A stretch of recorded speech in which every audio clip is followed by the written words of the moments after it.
noche con todos. Vamos a hablar el día de hoy de los delitos contra la tranquilidad pública.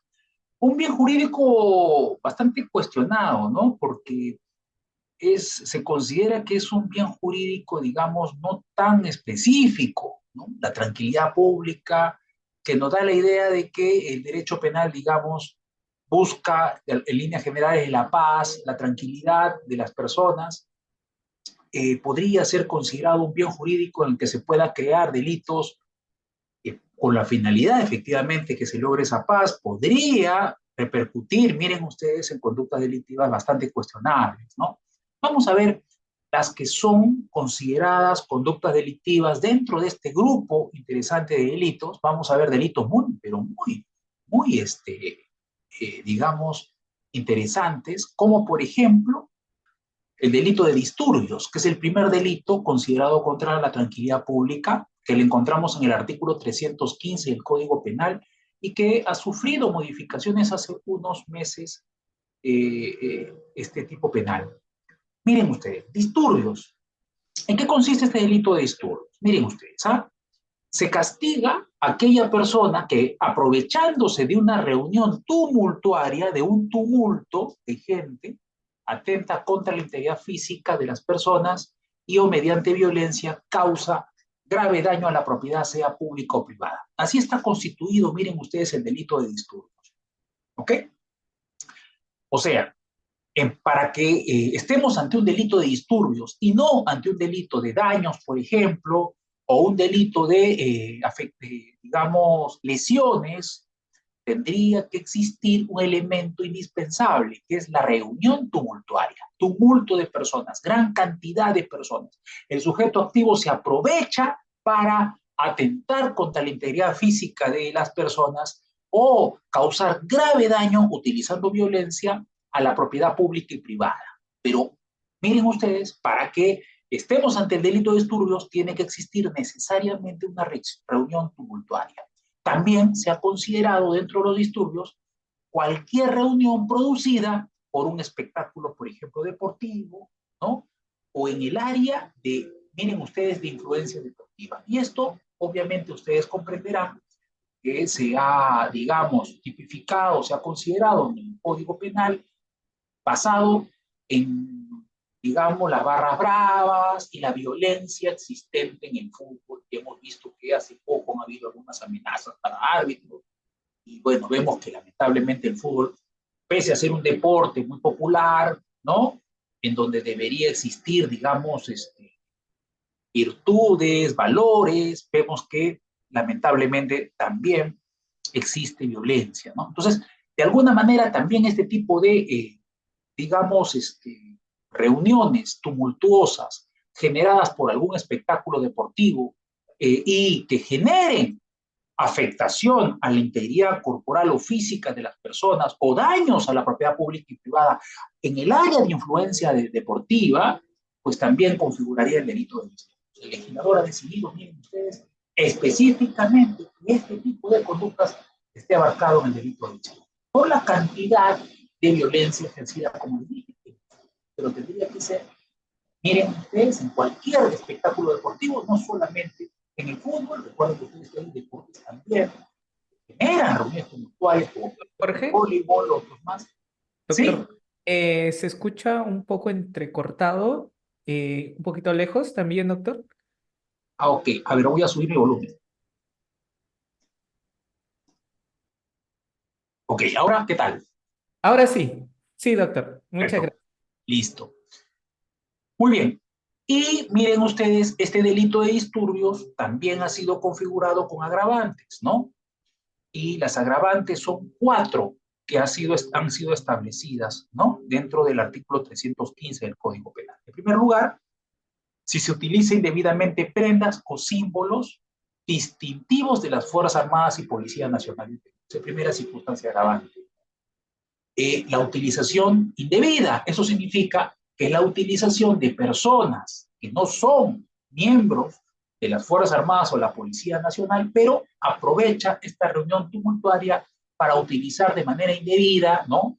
Que no corresponde, símbolos y prendas que son distintivos de las Fuerzas Armadas y la Policía Nacional.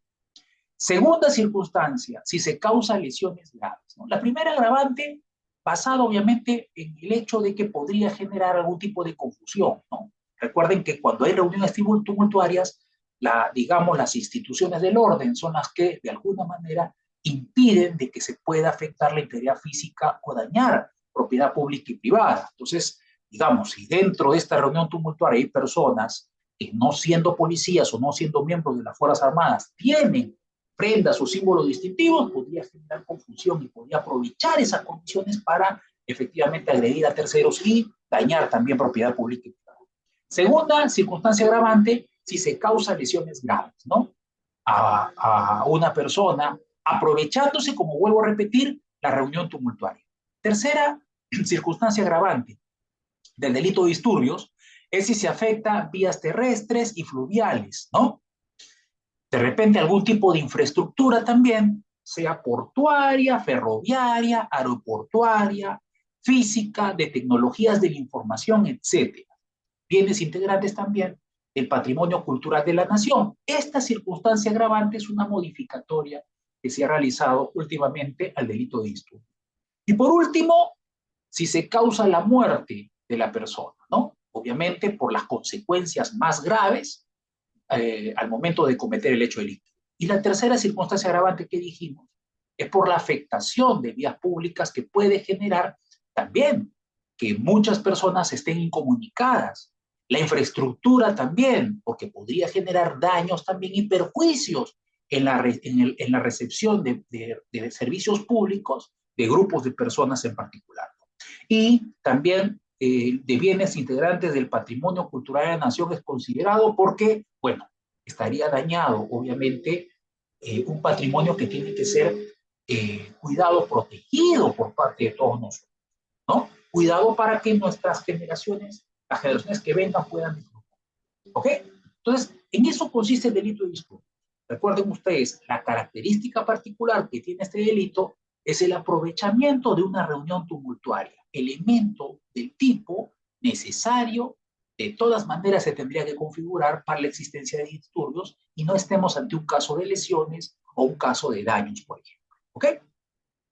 El artículo 315b de nuestro Código Penal castiga el delito de colaboración al delito de disturbio. Miren, cuestionado, ¿no?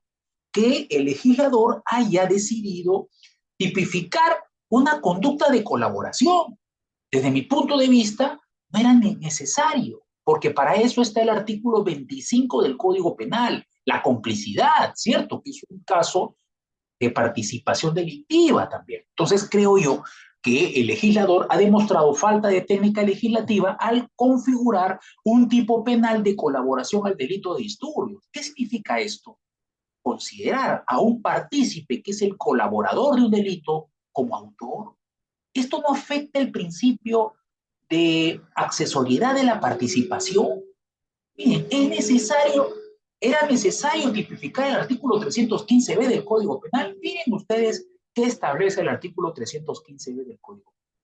Dos conductas.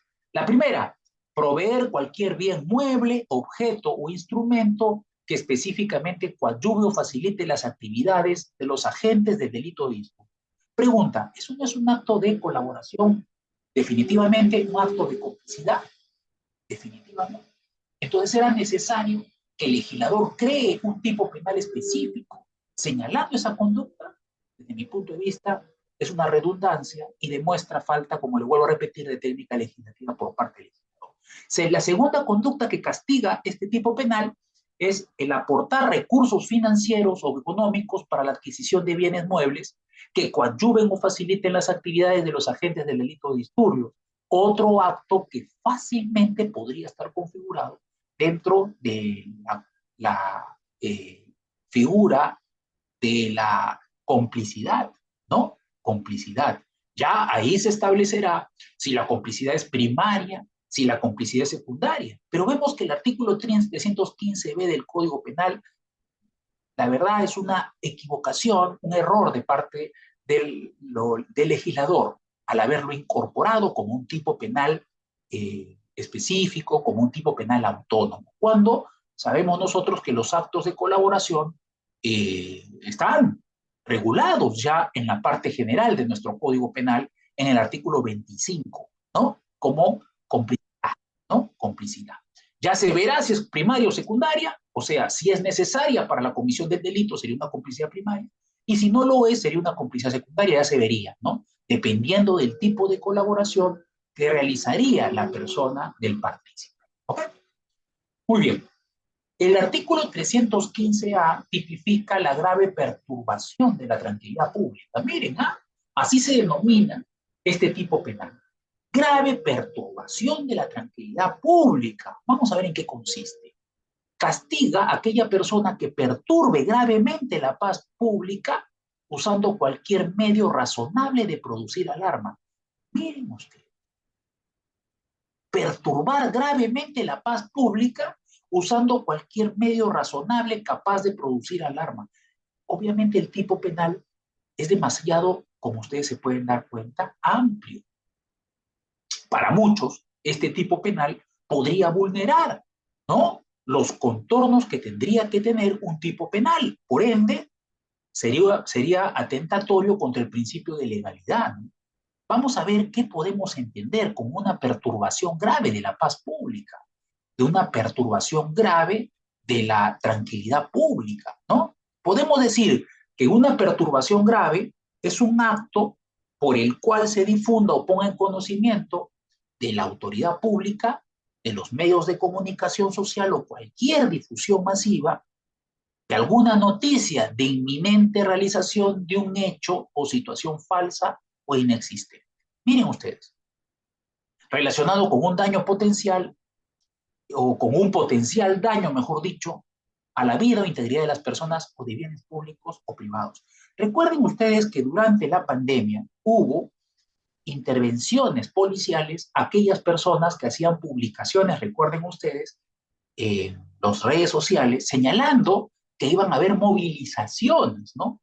O que incentivaban tal vez algunos actos ilegales, ¿no? De saqueo, por ejemplo, ¿no se acuerdan ustedes? Y esto originaba que las autoridades puedan intervenir. El legislador, entonces, en atención a ello, en atención a que han habido algunos casos de sujetos que han de repente utilizado las redes sociales, ¿ok? O los medios periodísticos para, de alguna manera, incentivar algunos actos relacionados a daños o potenciales daños a la vida o integridad física de las personas, o particularmente o específicamente a bienes públicos o privados, es que ha decidido incorporar este artículo 315A del Código Penal, que a mí me parece muy peligroso y podría ser utilizado de manera bastante arbitraria, ¿no? Me parece a mí, porque los contornos de este delito son demasiado delgados o delicados. Miren ustedes, tipificar una conducta que consiste en perturbar gravemente la paz pública usando cualquier medio razonable capaz de producir alarma podría generar cualquier intervención a personas, digamos, por alguna publicación que de repente pueda estar relacionada a una broma, ¿no? A un hecho de repente que nadie puede creer.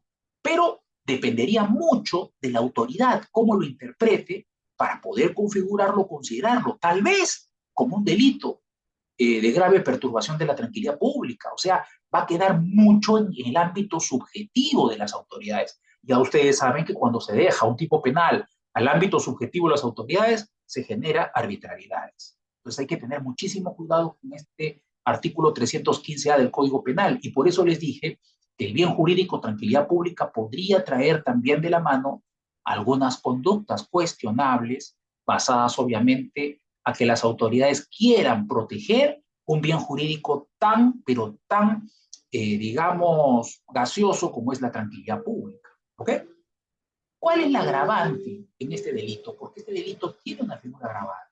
Si el agente actúa en calidad de integrante de una organización criminal que para lograr sus fines, cualesquiera que sean, utiliza como medio la amenaza de la comisión de un delito, del delito de terrorismo, señala, ¿no? ¿Ok? Cosa que también demuestra, miren, falta de técnica legislativa. ¿Por qué? Vamos a ver. La agravante castiga a la gente que actúa en calidad de integrante de una organización criminal que, como les dije, para lograr sus fines, utiliza como medio la amenaza de la comisión del delito de terrorismo. ¿Por qué les digo que hay una falta aquí también, digamos, de conceptos en el ámbito jurídico penal? Porque doctrinariamente hay un conflicto relacionado hacia el terrorismo. Los delitos de terrorismo podrían ser considerados como organizaciones criminales. ¿Ok? A nivel mundial se cuestiona esa posibilidad.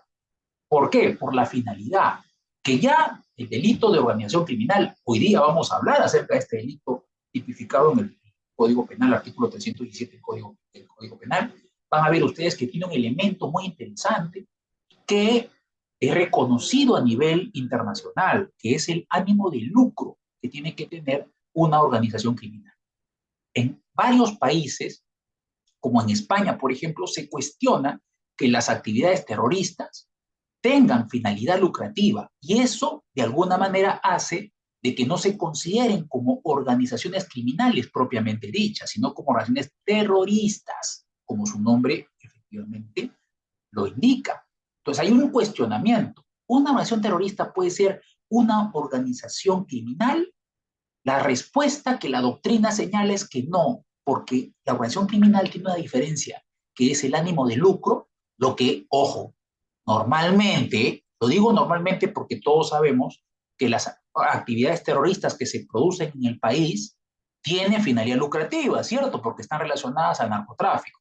Pero digamos que los delitos de terrorismo o las organizaciones terroristas se supone que lo que buscan más bien es no lucro en particular, sino la toma del poder a través de las armas, ¿no? Generar zozobra en la población, ¿no? Intranquilidad en la población, ¿no?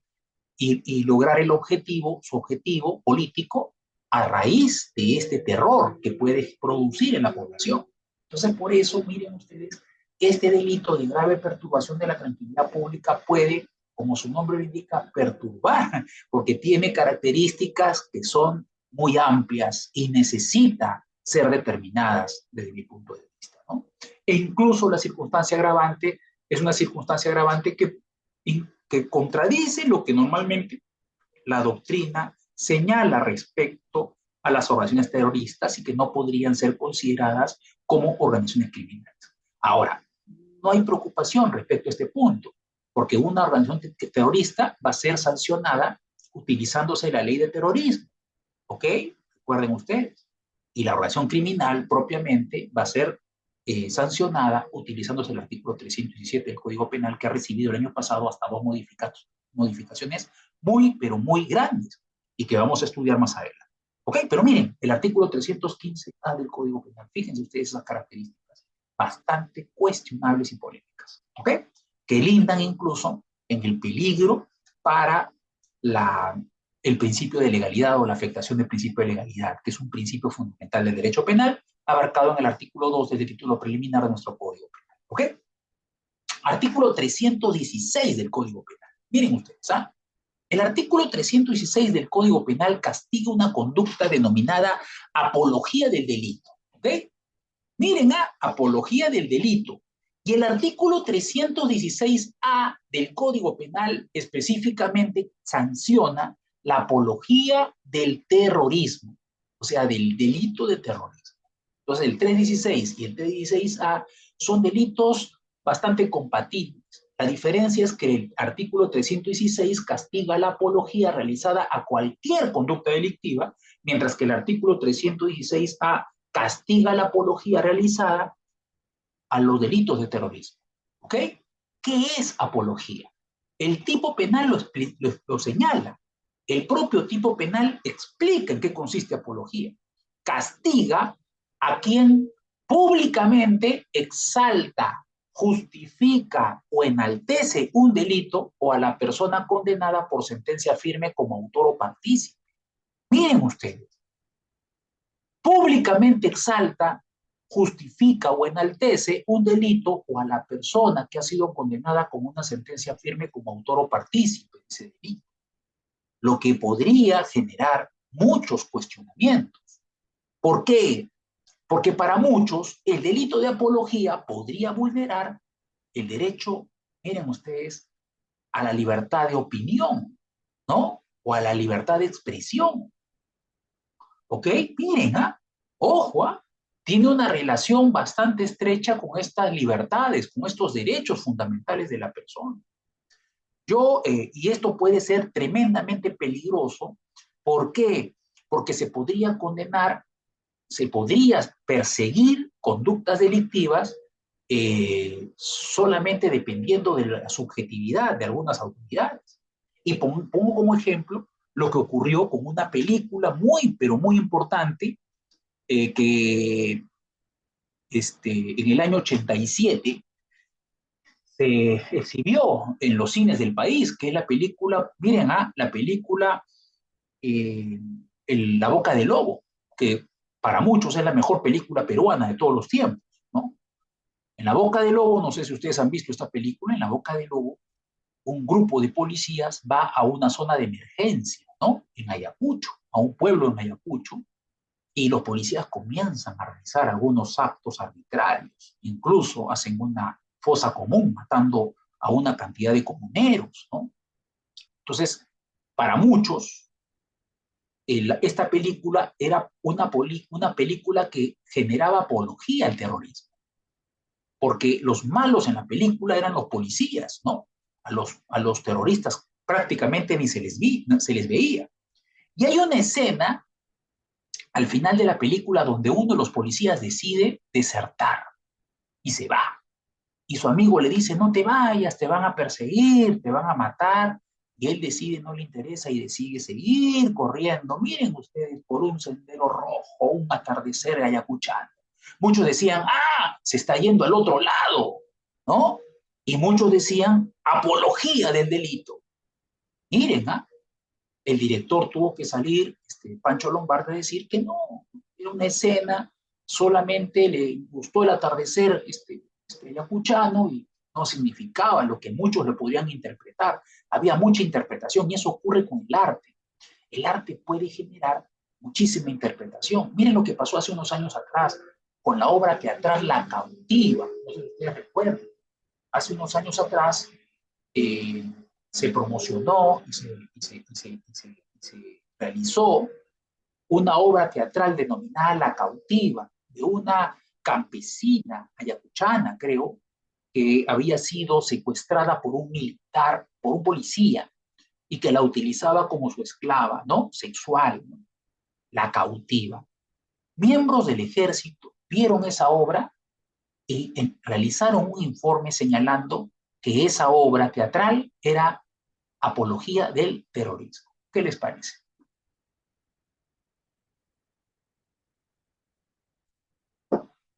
Y ese es el problema de estos delitos.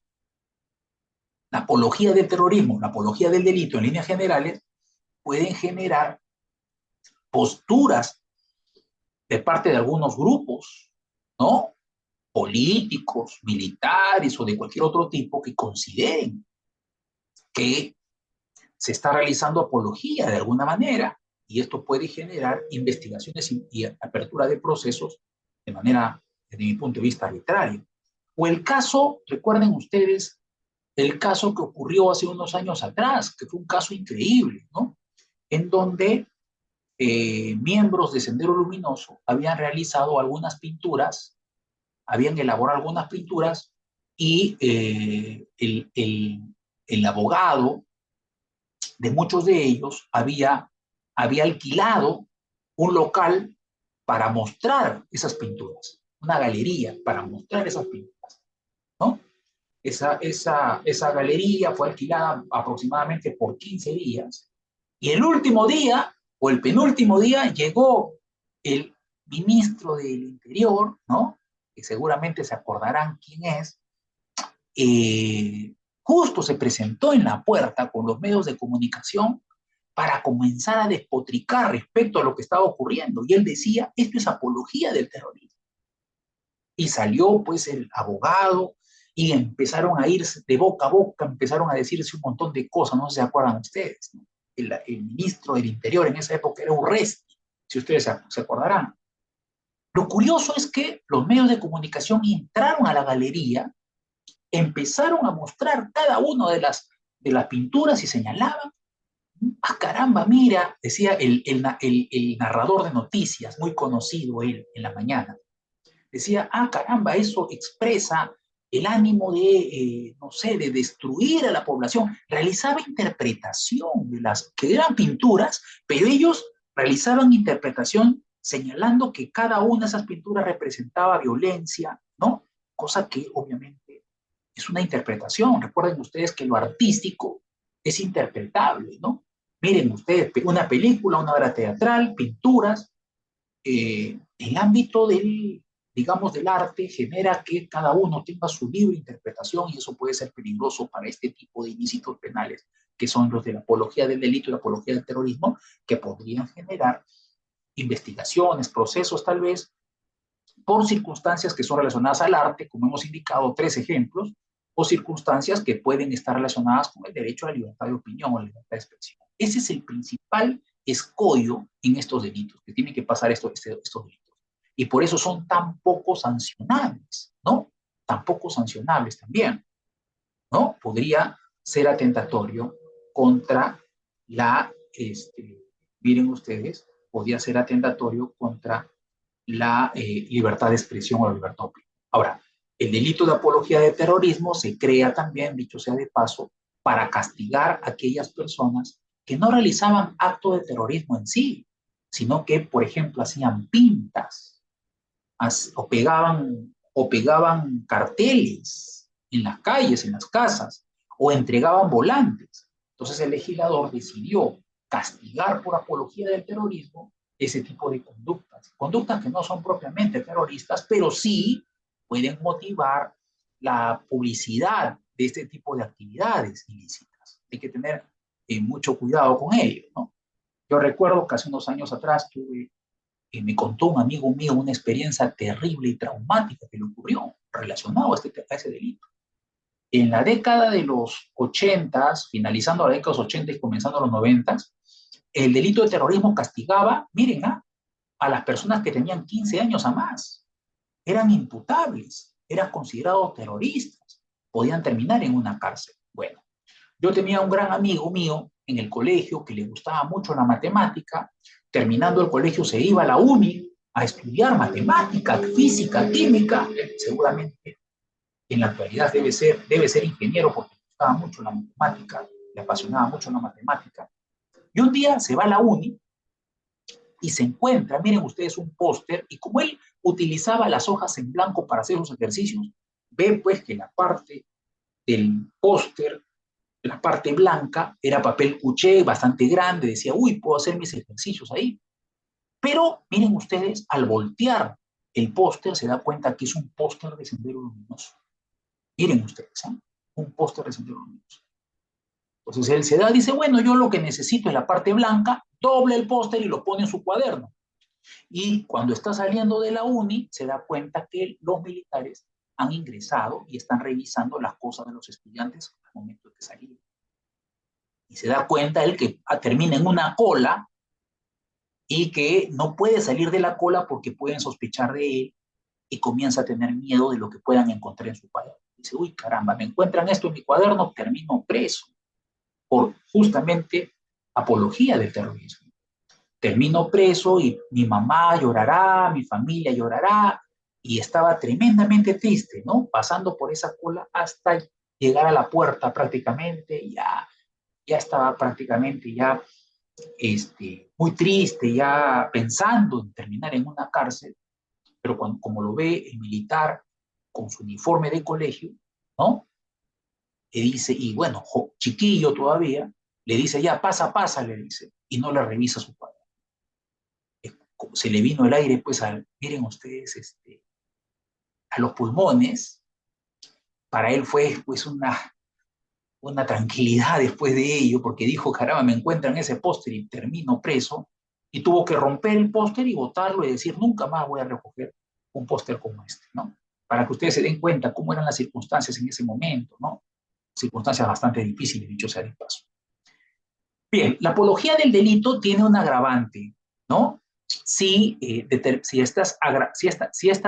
esta apología se da en determinados delitos, establecidos específicamente en el artículo 316, entre los que se encuentran los delitos, por ejemplo, contra la libertad, como el secuestro, por ejemplo, la extorsión, por ejemplo, delito contra el patrimonio, tráfico de drogas, por ejemplo, el mismo delito de organización criminal, entre otros más. ¿Ok?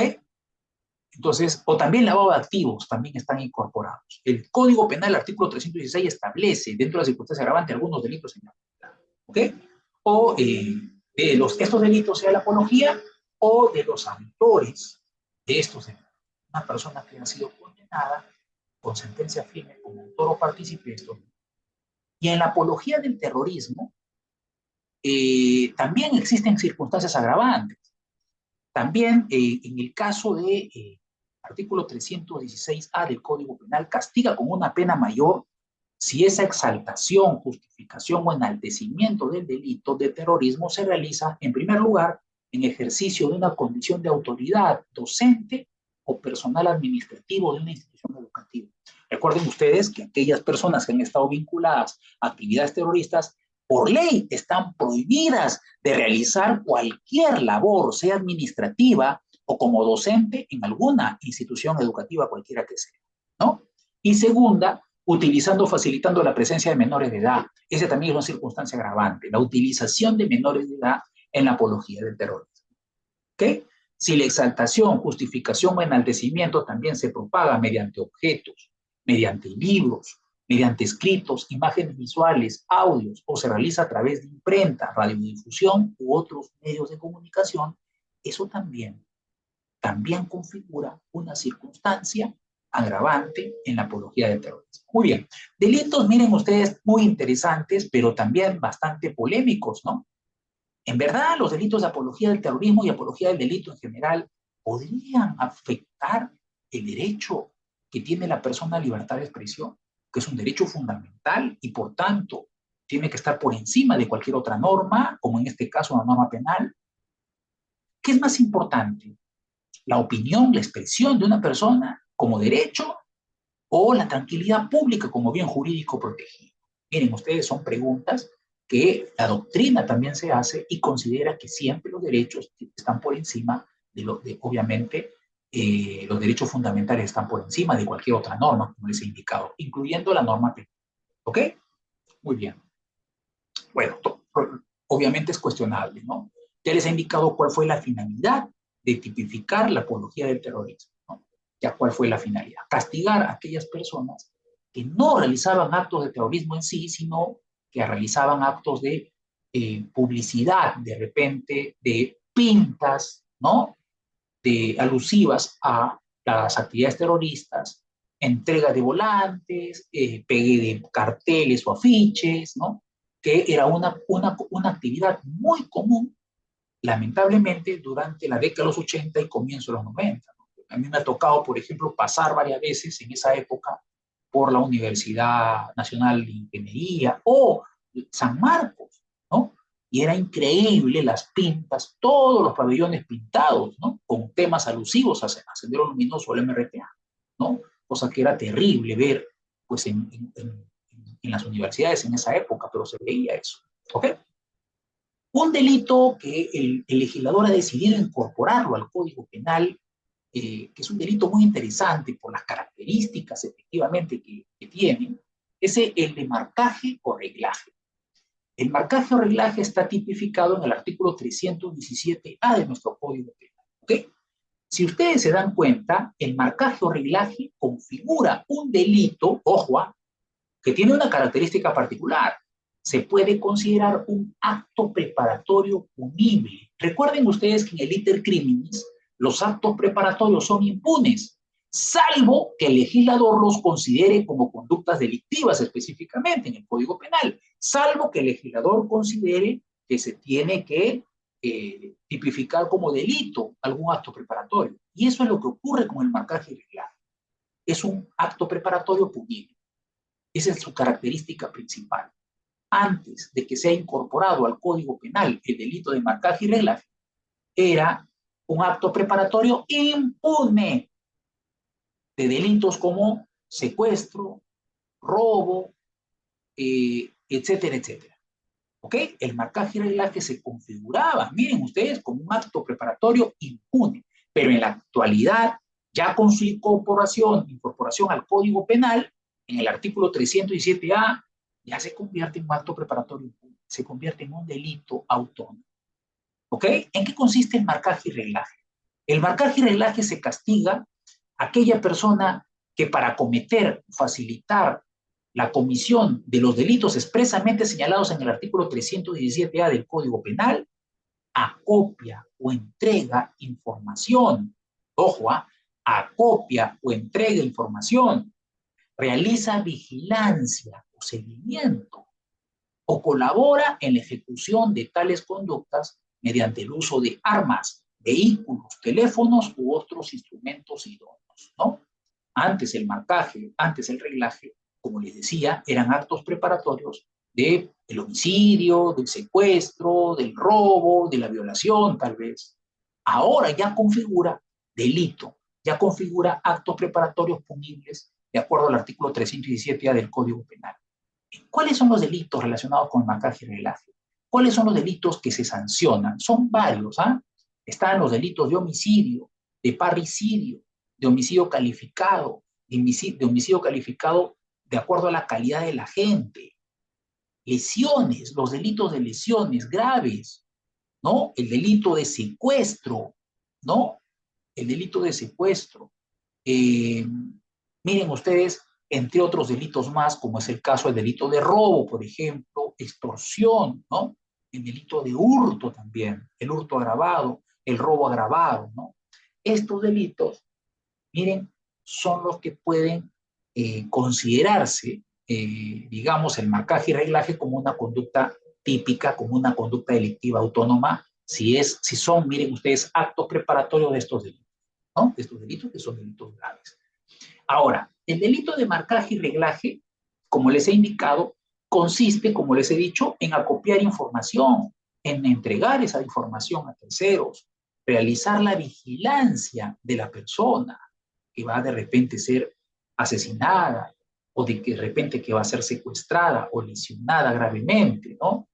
Colaborar, tal vez no realizar estas actividades, podría también configurar marcaje y reglaje la colaboración en la ejecución de tales conductas, lo que también demuestra nuevamente que el legislador comete un error, porque colaboración no puede una persona que realice un acto de colaboración ser considerado autor, porque ya la colaboración configura la complicidad, y la complicidad es una conducta de participación delictiva comunitaria, ¿cierto? Bueno, pero el legislador ha decidido que en el artículo 37A se castiga no solamente aquel que acopia, entrega información, sino que también aquel que realiza vigilancia o seguimiento, pero lo más cuestionable, aquel que colabora en esas conductas, lo que podría ser considerado como un cómplice. Razón por la cual consideramos redundante que el artículo 317A del Código Penal castigue al colaborador, porque ese colaborador ya en la parte general ya se le castiga. Artículo 25 del Código Penal, su calidad es de cómplice. ¿Ok? Ya se determinará si su complicidad es necesaria, o sea, si va a ser un cómplice primario o no lo es, ¿no? O sea, que va a ser un cómplice secundario. Ojo. Ahora, el delito de marcaje y reglaje tiene 5 circunstancias agravantes. ¿Ok? Primera circunstancia agravante. Si el que comete el delito es un funcionario o servidor público que se aprovecha del cargo para cometer el delito, ¿no? Ojo, el sujeto es funcionario o servidor público. Dentro de esa función pública realiza actos de marcaje o regla, ¿no? Aprovechándose de su condición, ¿ok? Y de la información, obviamente, que maneja en razón del cargo. Segundo, cuando el sujeto mantiene o mantuvo vínculo laboral con la víctima, u otro la impulse a esta última a depositar su confianza. ¿Ok? Si de repente trabajó, tuvo un vínculo laboral con la víctima, o de repente algún vínculo que haga que la víctima confíe en este sujeto. Si eso se produce, esto será una circunstancia agravante. ¿Por qué? Porque está relacionada, como ustedes se dan cuenta, a la alevosía, donde una persona digamos, no confía en otra, y eso se aprovecha el sujeto activo de la confianza de la víctima para realizar el delito en su contra, ¿no? Lo que se denomina dentro del ámbito del derecho penal como alevosía. Tercera circunstancia agravante del marcaje o reglaje, cuando se utilice para este delito a un menor de edad. Miren, a un menor de edad.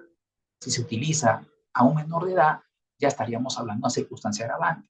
Cuarta circunstancia agravante del marcaje o reglaje, si labora, pertenece o está vinculado a una empresa del sistema financiero y por razón de su cargo o oficio tiene conocimiento de los ingresos económicos, operaciones bancarias u otros datos sobre el patrimonio de la víctima. Ojo con esto, el legislador ha decidido incorporar esta figura agravante porque es bastante común que personas que sacan grandes cantidades de dinero a los bancos inmediatamente son asaltadas. ¿Quién brinda esa información? Se sospecha que desde las propias entidades bancarias, las propias personas que atienden al público. Por eso es que el legislador ha decidido incorporar dentro del marcaje y reglaje este tipo de conductas. Un trabajador de un banco que conoce que un cliente ha sacado una buena cantidad de dinero y este trabajador informa a sujetos que están esperando afuera a quién asaltar, esto sería un acto de marcaje y reglaje, pero configurado como una circunstancia agravante. Miren ustedes, ¿ok? Y por último, si el sujeto actúa en condición de integrante de una organización criminal, ¿no? Una organización criminal. O sea, el marcaje y reglaje lo haría en base a estas actividades propias de una organización criminal. Así están establecidas las circunstancias agravantes de este interesante delito de marcaje y reglaje, que acuérdense ustedes que es un acto preparatorio punible, ¿ok? Si utilizamos el liter criminis. Muy bien. El artículo 318 del Código Penal castiga otra conducta delictiva. Miren, la conducta de ofensas a la memoria de los muertos. Miren, ofensas a la memoria de los muertos. Artículo 318 del Código Penal. ¿En qué consiste este delito? Este delito tiene tres conductas típicas. Tres conductas típicas. Ofensa a la memoria de los muertos. Miren, primera conducta típica. Profanar el lugar en el que reposa un muerto o públicamente lo ultraja. Miren ustedes, profanar el lugar en el que reposa un muerto o públicamente lo ultraja, ¿no? Públicamente, ojo, el ultraje al cadáver, al cuerpo, al muerto, tiene que ser público, o sea, tiene que haber otras personas que perciban ese acto de ultraje que se le haga al cadáver. Profanar el lugar en el que reposa un muerto, un cementerio tal vez, ¿no? Ahora, un sitio, sitio en donde se entierren tal vez los cadáveres. Esto es interesante porque hay estudiantes de medicina que necesitan cadáveres, ¿no?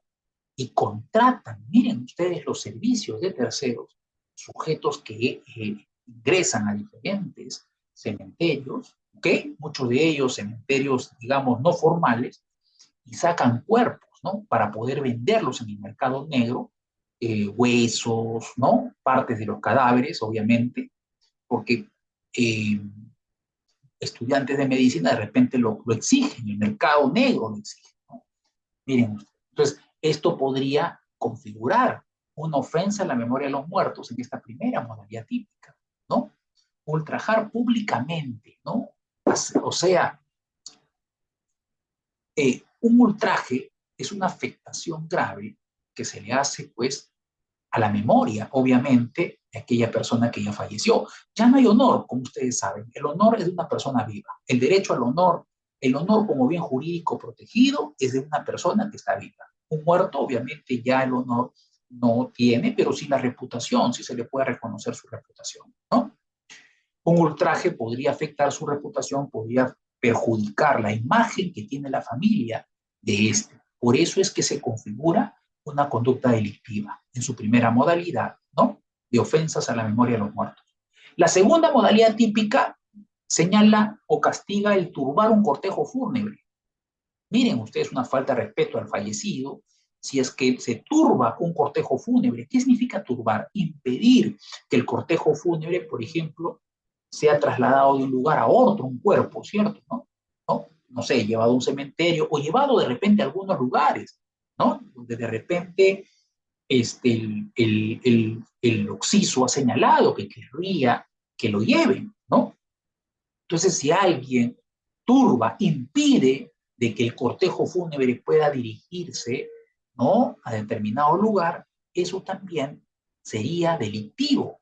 Miren ustedes, constituiría una modalidad típica del delito de ofensa a la memoria de los muertos, artículo 318 del Código Penal, miren. Y la tercera modalidad típica consiste en sustraer un cadáver o una parte del cadáver, o tal vez sus cenizas, o los exhuma sin la correspondiente autorización, ¿no? Miren, sustraer un cadáver, obviamente, de su caja, del cementerio, ¿no?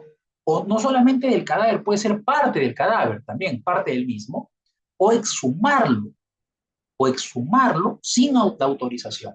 También el quitar las cenizas. Ojo, esto se da, por ejemplo, en algunas familias en donde deciden, ¿no? Deciden tal vez compartir las cenizas, deciden, ¿no?, cremar a su familiar. La sustracción de las cenizas, esto también configuraría un delito de ofensa a la memoria de los muertos, miren ustedes. ¿Ok? Exhumar a un cadáver sin la autorización correspondiente también se considera como una ofensa a la memoria de los muertos. Y hay una circunstancia agravante en este interesante delito, ¿no? Que en el supuesto último de lo que hemos referido, cuando el acto se comete con fines de lucro, cuando se sustrae un cadáver o una parte de este cadáver o sus cenizas, si es con fines de lucro, o si se exhuma sin la correspondiente autorización con fines de lucro. Esto aumentaría la pena en este tipo de ilícitos. Miren qué interesante, el delito de ofensa a la memoria de los muertos, ¿no? Muy bien, ahora vamos a ver tal vez el delito más importante dentro de los delitos contra la tranquilidad pública, ¿no? Nos referimos al delito de organización criminal, artículo 317 del Código Penal. Este delito ha sufrido modificaciones muy, pero muy importantes. El año pasado recibió dos. La última, a través del artículo primero de la ley 32.138. Esto fue el 19 de octubre de 2024, nada más y nada menos, hace unos meses atrás. Se modifica el artículo 317 del Código Penal integrándose, miren, algunos elementos interesantes, algunos elementos del tipo penal interesantes. El delito de organización criminal ahora en la actualidad, en el artículo 317 vigente, se configura cuando el sujeto activo organiza, constituye o integra una organización criminal. Miren ustedes, esas son las conductas típicas. Uno, organizar una organización criminal. Dos, constituir una organización criminal. Y tres, integrar la organización criminal. Son tres conductas típicas. Ahora, aquí hay una cuestión que hay que indicar. Si ustedes leen el artículo 317 del Código Penal, creo que el legislador ha señalado las conductas típicas de manera desordenada, porque creo que la primera que ha tenido que utilizar sería constituir, porque es un acto fundacional, ¿sí o no? ¿Qué es primero, la organización o la constitución? Primero la constitución de la organización criminal, después ya se produce la organización de la misma y por último la integración, tal vez de alguna persona, conociendo obviamente que va a formar parte de una organización criminal. Entonces creo que ahí el legislador, digamos, de manera desordenada señaló las conductas típicas. Me parece que la primera conducta típica que debió señalar es la de constituir, después la de organizar y en tercer lugar la de integrar. Pero no, lo que hizo es considerar primero organizar, segundo constituir y tercero integrar. ¿Ok? Ahora, miren ustedes, en eso consiste el delito de organización criminal. Entonces, ahora lo que sigue es, claro, se castiga por la organización, la constitución y la integración de una organización criminal. ¿Pero qué es una organización criminal? El artículo 317 del Código Penal, miren, ya configura de una manera mucho más específica este tipo penal. Señala que es todo acto, la organización criminal es todo acto con compleja estructura desarrollada y mayor capacidad operativa. Miren ustedes, en el primer elemento, Todo grupo con compleja estructura desarrollada y mayor capacidad operativa. Posteriormente dice que tiene que estar compuesto por 3 o más personas, y aquí hay una cuestión que es importante indicar. Si el tipo penal exige una compleja estructura desarrollada, una mayor capacidad operativa, la pregunta que les haría a cada uno de ustedes es, si estamos ante una organización de 3 personas, ¿ustedes creen que puede con 3 personas considerarse una compleja estructura desarrollada y una mayor capacidad operativa? Miren ustedes, hay una contradicción grande, ¿cierto?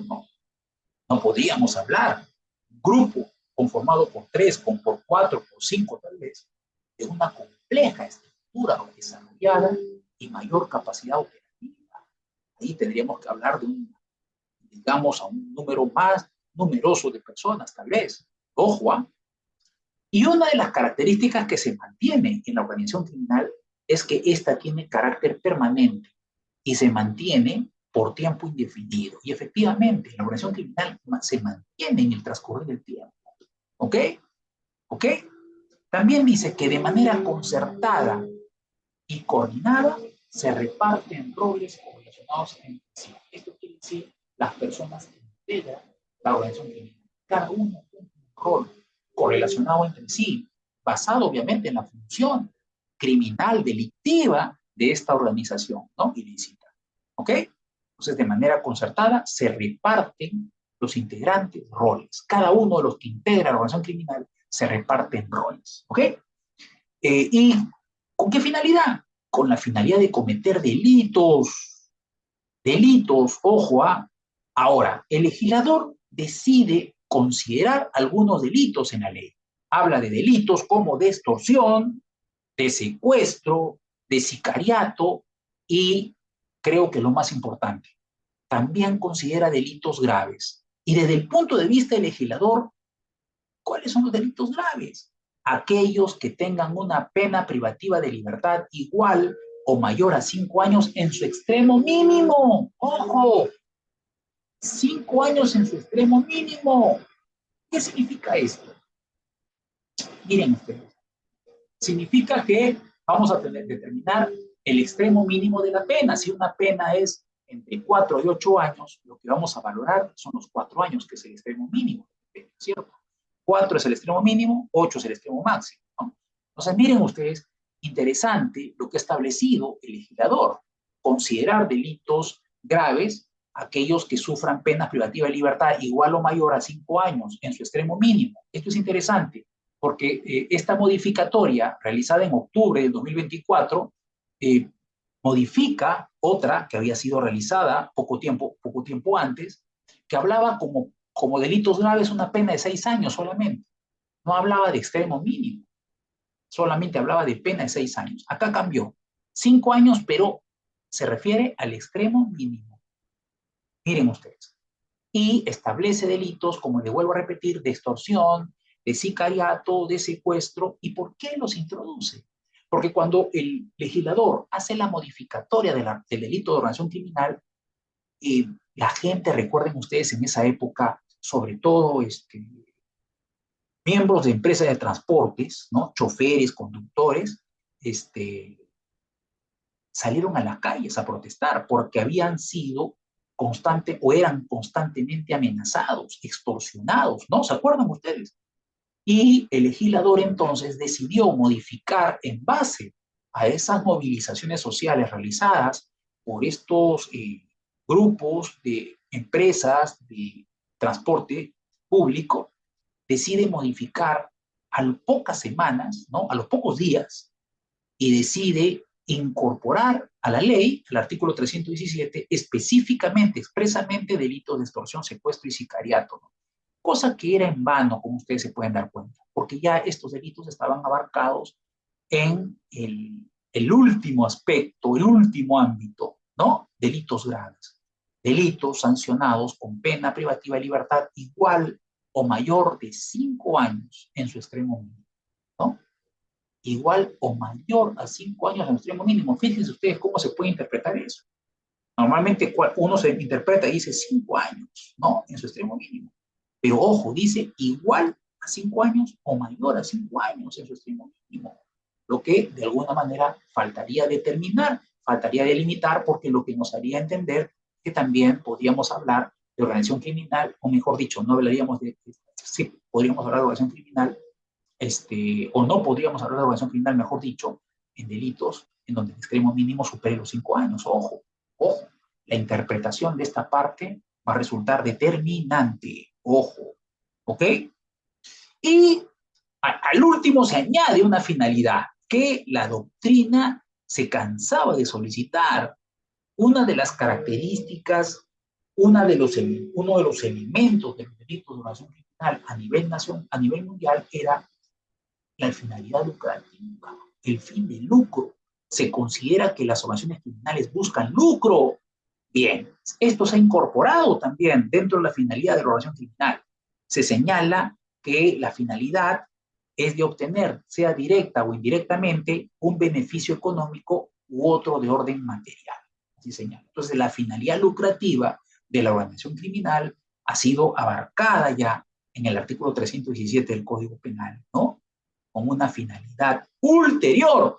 No es necesario que la organización criminal haya logrado efectivamente un beneficio económico u otro de orden material. Basta que su finalidad futura, ulterior, sea esa, y con eso ya configuraría, miren ustedes, el delito de organización. ¿Cuáles son los elementos entonces importantes? Ya son varios los elementos, muchísimos más de los que eran antes, digamos, en los años pasados, antes del año pasado, ¿no? Por ejemplo, primer requisito, de acuerdo al artículo, perdón, de acuerdo a la ley 32.108, primer requisito, compleja estructura desarrollada y mayor capacidad operativa. ¿Qué significa eso? ¿Qué significa compleja estructura desarrollada y mayor capacidad operativa?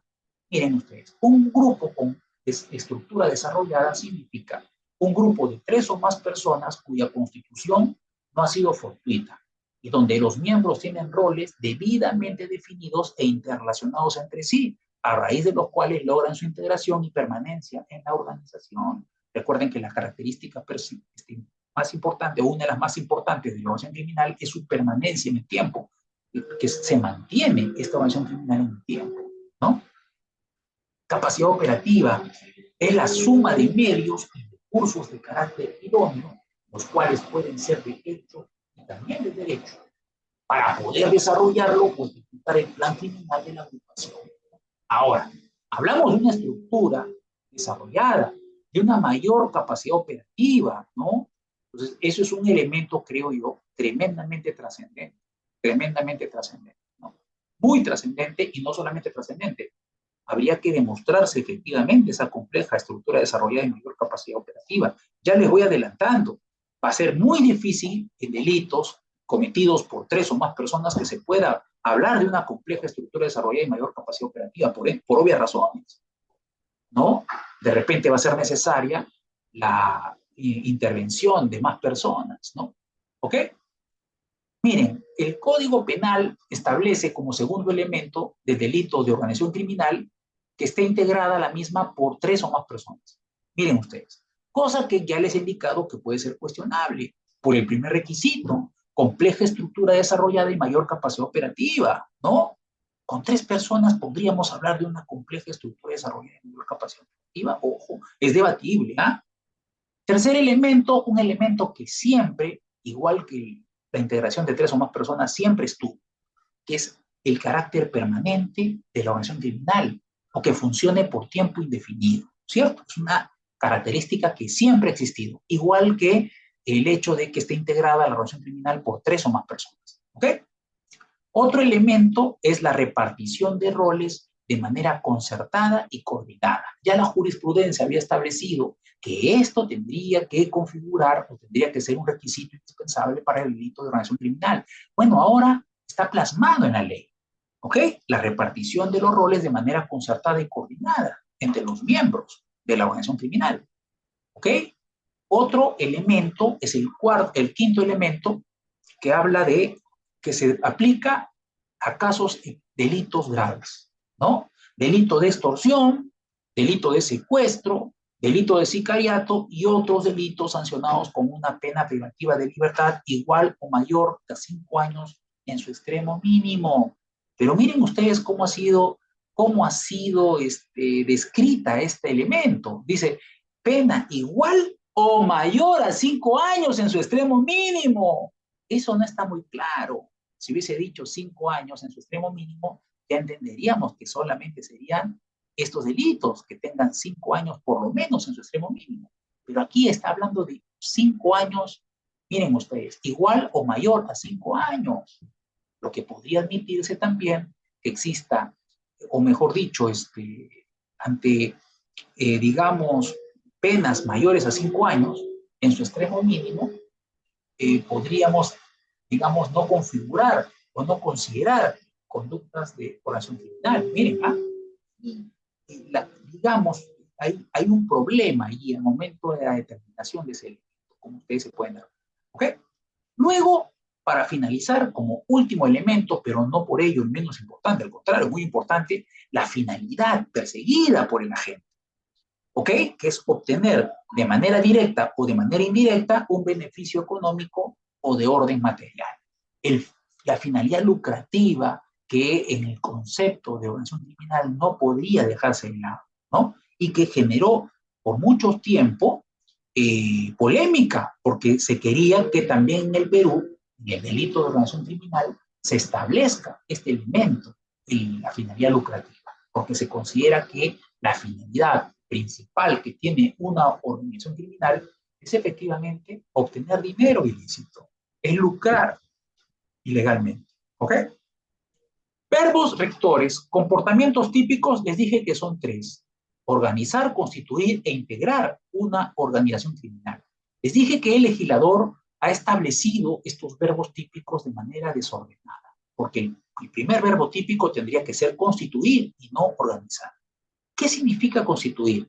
Como le dije, la constitución es un acto funcional que define la composición y la estrategia de desarrollo de la organización criminal. La doctrina considera que la constitución se puede lograr con 2 personas incluso. Ojo, para que sean sancionadas tendría que integrarse un tercero. Ojo, ¿ok? Luego está organizar, que involucra todo acto dirigido a diseñar, proveer de una estructura funcional y operativa al grupo delictivo que ya se constituyó. Organizar significa verificar quiénes van a ser los jefes, qué actividades delictivas se van a realizar, con qué frecuencia. Miren ustedes, una labor bastante grande dentro de una organización criminal.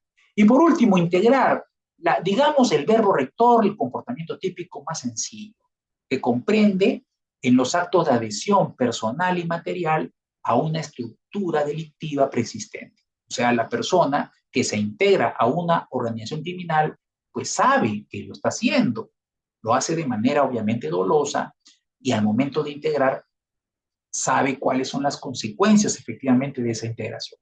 ¿Ok? Entonces esos son los 3 comportamientos típicos. Constituir, organizar e integrar una organización criminal. ¿Cuál es el bien jurídico protegido? Bueno, ya sabemos que es la tranquilidad pública, ¿no? Y lo establecemos por la ubicación sistemática, y podemos decir que la tranquilidad pública es un bien jurídico colectivo, un bien jurídico funcional que responde a la necesidad de que el grupo social pueda contar con condiciones de sosiego. Recuerden que uno de los principales problemas, si no el principal problema de la población, o por lo menos lo que la población considera que lamentablemente existe en nuestro país, el principal problema es de inseguridad ciudadana. Entonces, la tranquilidad, el sosiego, se convierte, sobre todo en las grandes ciudades del país, en una exigencia del ciudadano, ¿no? ¿Para qué? Para que el ciudadano realice sus rutinas, sus interacciones personales. Entonces, eso significa que el Estado se convierte en un obligado de proveer y garantizar esa tranquilidad, ese sosiego. Miren en las noticias, miren los comentarios de repente en redes sociales. Muchos consideran que efectivamente el Estado tiene que procurar una protección, una tranquilidad, un sosiego, paz al ciudadano. ¿Ok? El legislador criminaliza la conformación o existencia de organizaciones criminales, asumiendo que ellas aportan riesgos o amenazas que se internalizan en la población y perturban la paz interna de la misma. O sea, el legislador castiga a la organización criminal porque la considera peligrosa para la tranquilidad, para el sosiego, para la paz de los ciudadanos. Genera riesgos, amenazas. Por eso es que castiga este tipo de agrupaciones. ¿Ok? Es necesario decir que el delito de organización criminal es un delito plurisubjetivo. ¿Qué significa eso? Que el sujeto activo, pues lo conforman varios. Hay una estructura colectiva que reúne e integra individualidades en pos de un mismo proyecto funcional. Ojo, pero este proyecto tiene índole criminal, porque eso es lo que busca efectivamente la organización criminal, cometer delitos mientras la organización criminal siga existiendo, ¿no? Siga permaneciendo en el tiempo, ¿ok? Se opta por destacar eh, miren ustedes, varias posiciones y roles que se ejercen o se cumplen dentro de la organización criminal. Cada uno, recuerden ustedes, de los integrantes, tiene una función y eso lo establece el artículo 317 del Código Penal. En algunos casos también se hace referencia a la condición estratégica del integrante al referirse a su condición de líder o de jefe de una estructura criminal. Dentro de las figuras agravantes de este delito, nuevamente se hace referencia al líder, al jefe, ¿no? Y vamos a ver quién es el líder, quién es el jefe, quién es el dirigente, ¿no? ¿Ok? ¿Cuál es la diferencia entre ellos? Porque podría ser confundido por nosotros y considerarse a todos por igual, ¿no? Y no, vamos a ver más adelante que hay diferencia en estos términos, ¿ok? Entonces el sujeto activo podría ser configurado por varias personas. Esta conducta delictiva tiene índole plurisubjetivo. El sujeto pasivo es la sociedad, como un ente colectivo indeterminado que requiere contar con un estado de tranquilidad y particularmente el Estado se convierte en sujeto pasivo de este delito. ¿Okay? Ahora, obviamente el hecho de participar, integrar, formar parte de una organización criminal tiene que ser de manera dolosa. El sujeto tiene que saber que efectivamente forma parte de esta organización criminal delictiva, tiene que saber que es delictiva. ¿Ok? La ley exige la existencia de una tendencia interna trascendente en estos delitos. ¿Ok? Que se busque un beneficio económico, sea directo o indirecto, u otro de orden material. Ojo, no es necesario que la organización criminal lo haya logrado para que configure delito. Basta que ulteriormente la organización criminal busque esta finalidad beneficiosa, esta finalidad lucrativa, y con eso sería suficiente para configurar el delito, aunque no se logre efectivamente ese lucro, ese beneficio económico o de orden material. ¿Ok? No es necesario para la tipicidad y punibilidad que la organización criminal llegue realmente a lograr la finalidad lucrativa. No es necesario. ¿Ok? Pero, obviamente, eso es lo que tiene que motivar al sujeto activo para cometer un delito como este. ¿Ok? Entonces, el artículo 317 está construido como un tipo penal autónomo de peligro abstracto y se considera que es de peligro abstracto por una sencilla razón. ¿Por qué? Porque no hay una vulneración de bien jurídico en este delito. No se requiere ello. Basta que se ponga en peligro el bien jurídico. Se considera que es de peligro abstracto porque el peligro es lejano, ¿no? No es cercano. Recuerden que la doctrina cuestiona mucho la tipificación de delitos de peligro abstracto, ¿no? Considera que pueden ser atentatorios contra el principio de legalidad. Artículo 4, título preliminar del Código Penal. El artículo 4, título preliminar del Código Penal, recuerden que dice que para que una conducta sea delictiva, tiene que, 1, afectar un bien jurídico protegido, o 2, ponerlo en peligro por lo menos. Si eso no pasa, no puede haber sanción penal. Las agravantes del delito de organización criminal. Hay 4 circunstancias agravantes establecidas por el legislador. La primera, si el sujeto tiene la calidad de líder, jefe, financista o dirigente de la organización criminal. ¿Eso qué quiere decir? Que tiene una posición de mando, gestión, tiene un rol determinado, pero un rol dentro de la cabeza del grupo. Y si producto del accionar delictivo de la organización, cualquiera de sus miembros causa la muerte de una persona o lesiones graves tanto en la integridad física o mental de la víctima. ¿Ok? Ahora, ¿cuál es la diferencia entre líder, entre jefe, entre financista y dirigente? Bueno, financista es fácil. Financista es el gestor y proveedor de los recursos financieros y logísticos, ¿no? El financista es el que aporta económicamente, ¿no? En objetos para cometer el delito, o tal vez en armas, o tal vez en dinero, ¿no? Pero ¿cuál es la diferencia entre líder, jefe y dirigente? El líder es el gestor funcional con amplias facultades de orientación, conducción y coordinación de las actividades colectivas, no ejerce un mando vertical ni coactivo, actúa como guía, ¿no? Normalmente es el gestor funcional, la guía de la organización. ¿Quién es el jefe? El jefe es aquel que tiene el control de la ejecución de las actividades delictivas. Las organizaciones criminales cometen delitos dentro de su seno, dentro del seno de la organización criminal, ¿cierto? ¿No? Cometen delitos de manera permanente. Bien, ¿quién es el jefe?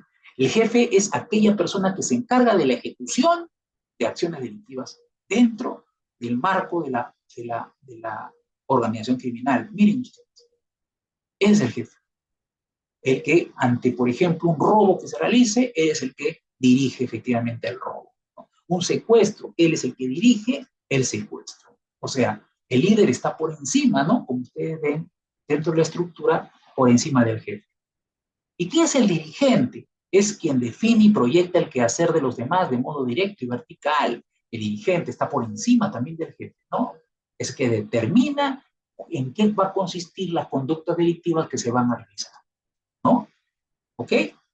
Segunda agravante, si el agente se identifica, haga uso de marcas, señales, objetos, códigos, nombre o seudónimo de una organización criminal nacional, internacional o transnacional con fines de intimidación, prevalencia o hegemonía de la actividad criminal a que se dedica. O sea, si alguna persona utiliza marcas, señales, objetos, códigos, nombre o seudónimo de organización criminal con la finalidad de causar intranquilidad, miedo, intimidación. ¿Ok? Esto, miren ustedes, esta agravante ha sido cogida prácticamente del plan Bukele, ¿no? Recuerden ustedes que Bukele en El Salvador lo que hace es también tipificar, o mejor dicho, sancionar a aquellas personas que tienen ya eh, tatuajes relacionados con los maras salvatruchas. O sea, sanciona por peligrosidad, ¿no? Un ámbito que parecía que había quedado atrás, pero todavía se mantiene, en el Perú todavía se mantiene eso, ¿no? La peligrosidad, ¿no? ¿Ok? Entonces, aquella persona que utilice códigos, objetos, señales, nombres, seudónimos de organizaciones criminales con la finalidad de generar un temor, una intimidación, pues esta es una circunstancia agravante también. Va a merecer una pena mayor. También si los integrantes o la comisión de los delitos graves o los beneficios obtenidos por la acción criminal tienen carácter transnacional. O sea, los beneficios tienen carácter transnacional, las actividades tienen carácter transnacional. Esto también corresponde a una circunstancia grave, ¿no? Y por último, si el agente ha desarrollado la actividad criminal de la organización desde un establecimiento penitenciario, ojo, y a través de una tecnología de la información o de la comunicación u otro medio análogo.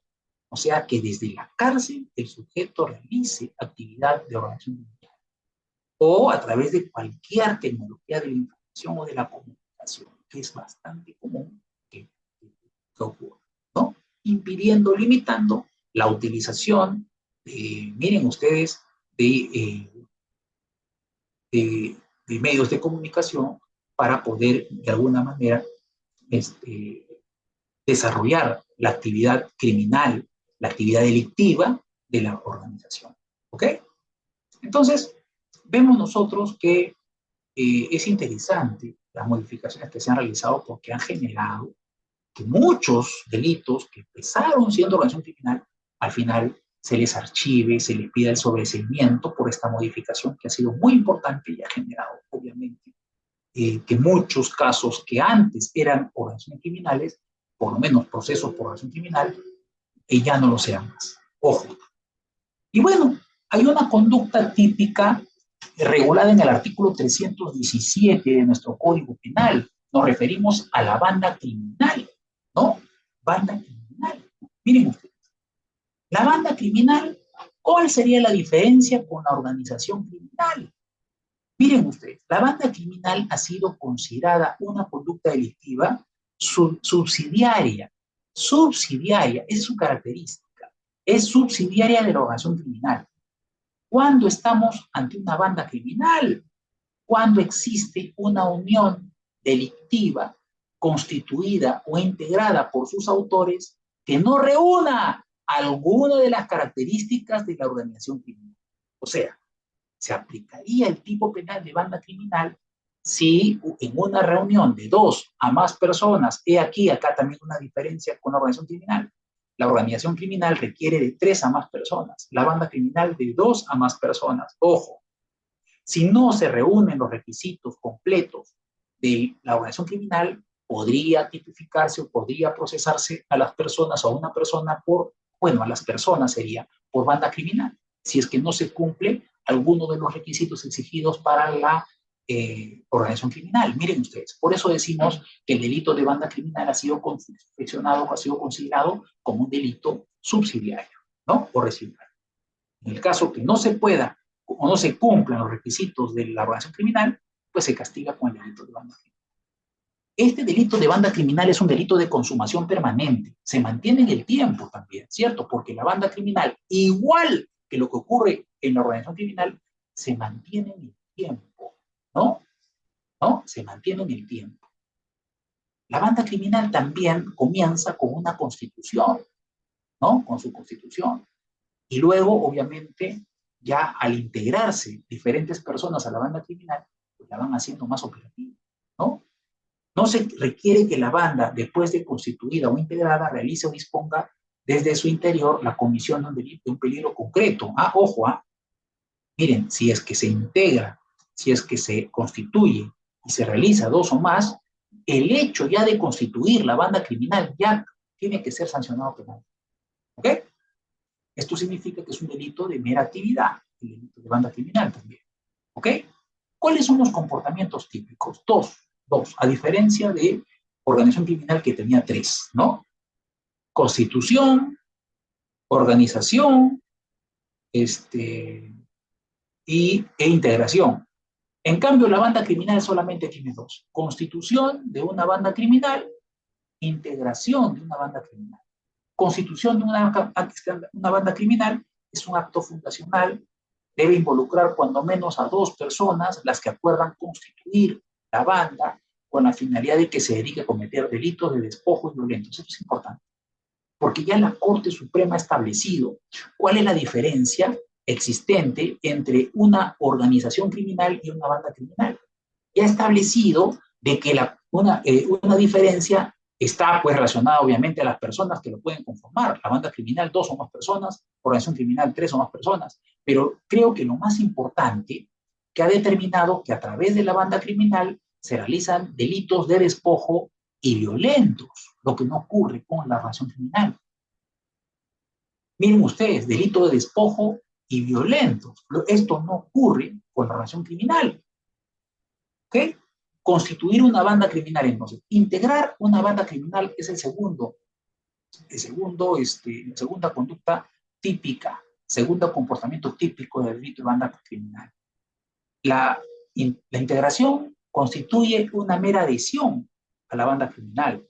Luego que se constituya, no está comprendido en los actos que crean la estructura criminal ni en los que definen su organización básica y modus operandi inicial.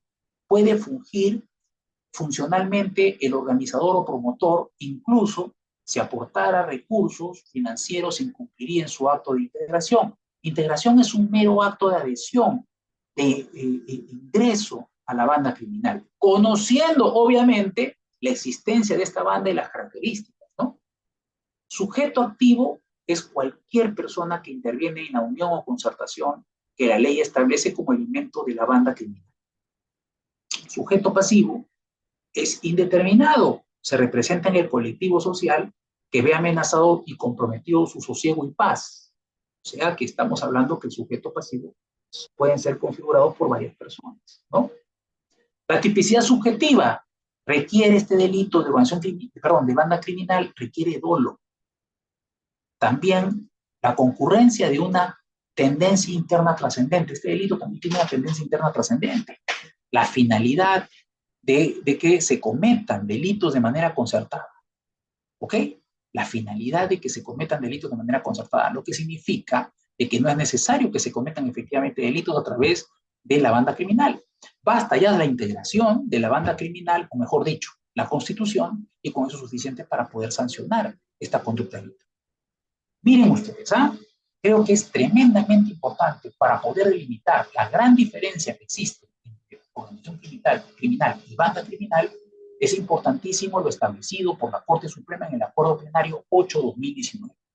En el Acuerdo Plenario 8-2019, que es de fecha 10 de septiembre del 2019, la Corte Suprema de Justicia de la República establece que la figura delictiva del artículo 317b, referida a banda criminal, solo debe aplicarse para sancionar a las estructuras delictivas de constitución básica y cuyo modo de actuar delictivo carece de complejidad operativa y funcional, que sí la tiene la organización criminal, ojo, y que está dedicada a la banda criminal a la comisión de delitos comunes de despojo y mayormente violentos, como por ejemplo el robo, la extorsión, el secuestro, el marcaje, el sicariato, entre otros. Entonces, si se comete este tipo de ilícitos penales a través de un grupo de dos o más personas, ¿no?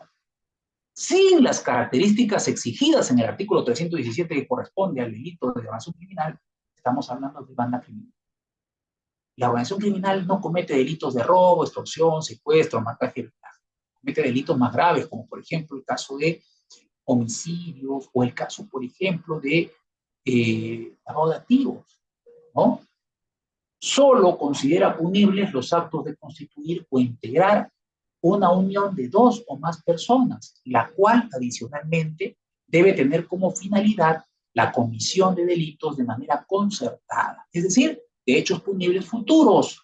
Esto significa, ojo, que este delito de banda criminal es de tendencia interna trascendente, como ya les dije, una finalidad ulterior, ¿ok?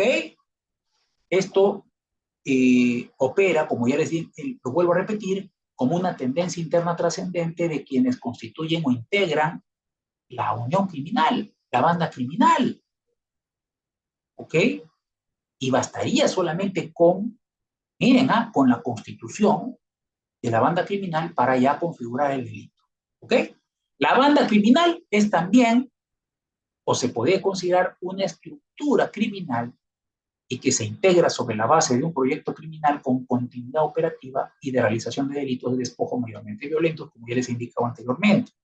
El Acuerdo Plenario 8-2019 lo establece y creo que es muy importante este acuerdo plenario porque permite dilucidar la diferencia existente entre organización criminal y banda criminal. Y eso creo que es trascendental, es importantísimo. ¿Okay? Se generaba muchísima discusión, muchísimos problemas para poder identificar o diferenciar una organización criminal de una banda criminal. Y el acuerdo plenario 8-2019 nos da una pauta muy importante para ello. Las bandas criminales solamente cometen delitos violentos, de despojo generalmente. ¿Ok? Mientras que las organizaciones criminales cometen delitos mucho más graves, como el tráfico ilícito de drogas, como el lavado de activos, como la minería ilegal, por ejemplo. ¿Ok? Mientras que las bandas criminales pues, cometen delitos de extorsión, de robo, de secuestro, de marcaje, de sicariato, ¿no? O sea, delitos de despojo, delitos violentos, ¿no? Violentos, mayormente violentos, y delitos, digamos, ciudadanos, ¿no? Que se cometen dentro del ámbito de la ciudad. ¿No? Entonces, miren ustedes, esas son las características que tienen estos delitos, los denominados delitos contra la tranquilidad pública, ¿no? Delitos interesantes, como ustedes pueden ver, y particularmente un delito más interesante, que es el delito de organización criminal y de banda criminal, ¿no? Aunque ya hemos visto que la organización criminal con los elementos que se han incorporado en la última modificatoria del Código Penal, ha hecho de que ya no sea tan común la utilización de esta figura típica para sancionar conductas, ¿no? Antes veíamos que 3 o más personas, organización criminal, ¿cierto? Y a veces nos preguntamos y decíamos, y bueno, ¿qué pasa con la diferencia con la coautoría? Bueno, la diferencia con la coautoría es que en la coautoría se reúnen las personas para cometer un solo delito. Ojo, un solo delito. A diferencia de la organización criminal, donde es para cometer diferentes delitos de manera permanente, ¿cierto? Y lo mismo ocurre, como ya les he indicado, en el delito de la muerte. Esa es la diferencia entre la coautoría, la organización criminal, la coautoría con la banda criminal. La banda criminal, la organización criminal, tienen carácter permanente. La coautoría no. La coautoría, la gente, las personas se reúnen, realizan su plan criminal para cometer un solo delito. Y punto. ¿Ok? Vamos a ver las preguntas que ustedes han realizado. Fíjense que estos delitos son interesantes, pero particularmente creo que los cambios que se han dado en el delito de organización criminal permiten cuestionar cada vez que la Fiscalía pueda tipificar ese tipo de conductas delictivas, ¿no? Recuerden que hay que cumplir todos los elementos y hay más elementos existentes, ¿no? En la actualidad. Vamos a ver. Ajá, la apología, dice José Zúñiga. ¿Qué dice el informe de la Comisión de la Verdad? Bueno, ya sabemos, ya José Zúñiga, que la Comisión de la Verdad fue creada con la finalidad de alguna manera, verificar qué es lo que ocurrió durante la época en la que Sendero Luminoso del movimiento revolucionario de Tupac Amaru realizaron actividades criminales, ¿no? En nuestro país. Y miren, se determinó efectivamente, como José señala, es que lamentablemente también las fuerzas del orden cometieron algunos excesos, ¿no? O varios excesos, muchísimos excesos, ¿no? Exactamente, José. José Luis dice, el candidato a la presi, un loco. Miren, esto es interesante. Y a veces yo utilizo como ejemplo el tema que hay que tener mucho cuidado con el tema penal. ¿Se acuerdan ustedes de Urresti, que decía, ¿no? No, que hay que utilizar penas más duras. ¿Se acuerdan? No, que hay que darle las facilidades a la policía para que investigue. ¿Se acuerdan? Penas más drásticas, hablaba él. Y miren dónde está él. Y fíjense cuántos personajes que han dicho lo mismo han terminado en la cárcel. Entonces, a veces cuando uno quiere endurecer el sistema, no sabe muy bien que eso puede repercutir en uno mismo. A veces uno ve el delito de lejos, ¿no es así? Miren, por ejemplo, el caso de Vladimiro Montesinos y Fujimori. ¿Se acuerdan que crearon el penal de la base naval? ¿Se acuerdan? ¿Dónde está Vladimiro ahorita? En ese penal de la base naval. ¿Se dan cuenta o no? O sea, por eso es muy peligroso la utilización del derecho penal, es muy peligroso la utilización de la ley penal. Cuando es muy abusiva, cuando abarca mucho, pues puede agarrar a cualquiera, ¿no? Incluyendo a aquellos que en algún momento la motivaron, o la crearon, ¿no? O la legislaron. Entonces hay que tener muchísimo cuidado. Esto pasa muchísimo, muchísimo. Ustedes se van a dar cuenta, se empiezan a pensar, ¿cuántas veces pasa eso? Gente que dice más dureza y al final termina presa. Entonces hay que tener muchísimo cuidado con no endurecer tanto el sistema, porque cualquiera de nosotros puede ser víctima de un sistema tan duro como este. El sistema penal es tremendamente duro. Y si no somos nosotros, pueden ser nuestros familiares cercanos. Oh, muy bien, José Luis. José Luis dice, en el caso de conductas que realicen actividades los fines de semana continuas, también esto constituiría obviamente una relación criminal. La permanencia es lo que configura. Bueno, si se cumplen, ojo, Jorge Luis, los otros elementos, no solamente permanencia, tienen que cumplirse todos esos elementos. Si no se cumplen todos los elementos que hemos señalado para organización criminal, Jorge Luis, no se puede configurar organización criminal solamente con la permanencia. La permanencia es uno de los tantos elementos que ya se exigen en el tipo penal. Okay. ¿Qué libro dice José Luis? Dice, ¿qué libro, doctor? Dice, Milagros, ¿sobre qué? No recuerdo sobre qué me estaban indicando. José Luis dice, mejor comprar papel de computadora y eso usaba para resolver problemas, más sano. Papel de computadora. El cual, ¿a qué te referí? No entiendo ese comentario, José Luis, a ver si lo puedes explicar. Mirta dice, buenas noches con todos, pero no se cumple, tenemos personas que han sido condenadas, hoy están trabajando como profesores en... Ah, que sí. La ley es bastante clara, Mirta, ¿no? Bueno, obviamente la finalidad de la ley es evitar que se dé apología del terrorismo dentro de los propios colegios, ¿no? Acuérdense ustedes que una característica muy grande que tenía Sendero Luminoso y también el MRTA era lavar cerebros, ¿no? Y motivar desde muy jóvenes a muchas personas a acercarse a estos movimientos violentos, terroristas, ¿no? Recuerden ustedes la embajada de Japón, quienes acompañaron a Serpa Cartolini, jóvenes de condiciones obviamente precarias, económicas precarias. Eran fáciles de convencer seguramente. ¿Ok? Así es, Mirta. Gabriela dice, buenas noches con todos. Ya no se puede ni morir tranquila. Milagros interesante. Y promueve, doctor, dice Luis Jaro. ¿Promueve qué? A ver, no entiendo. Muy bien. El verbo eliminado. Ya está eliminado el verbo promover dentro del delito de organización criminal, mi estimado Luis. Juan Daniel, está eliminado, está derogado. Antes eran 4 verbos rectores, ¿no? 4 tipos, 4 conductas típicas. Ahora son 3 en la organización criminal. ¿Ok? Alain dice, doctor, pero existen organizaciones que se dedican a estafas, pero por pena de tipo no pueden ser consideradas en el libro de organización. Sí, pues, no pueden ser consideradas por la pena. Ya en la última modificatoria se ha establecido pena